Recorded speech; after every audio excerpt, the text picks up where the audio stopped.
تراویح ضرور پڑھنی گئے، سنت موقدہ ہے مردوں کے لیے، عورتوں کے لیے، سب کے لیے سنت موقدہ ہے۔ ہاں عورتیں اپنے اپنے گھروں میں اپنی سہولت کے مطابق جتنا بھی قرآن یاد ہے وہ تلاوت کر کے تراویح کی نماز پڑھے، مرد کوشش کرے اہتمام کے ساتھ جماعت کے ساتھ نماز پڑھے۔ لیکن اگر مرد بھی کسی طرح کسی کو کوئی ڈیوٹی ہے، کچھ معاملہ ہے کہ وہ جماعت سے تراویح نہیں پڑھ سکتا، تراویح نہیں چھوڑے،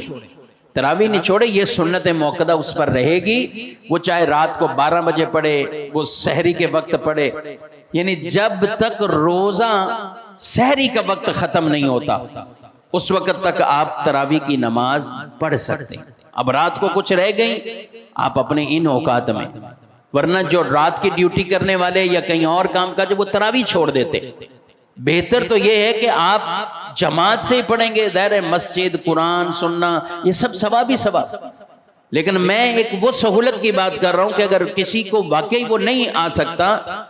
تو جماعت کے بغیر بھی تراویح اس پر رہے گی، یہ نہیں کہ جماعت ختم ہوگی اب تراویح نہیں، تو وہ اپنی نماز پڑھے گا، تراویح کی نماز اس نے وہ ادا کر لی،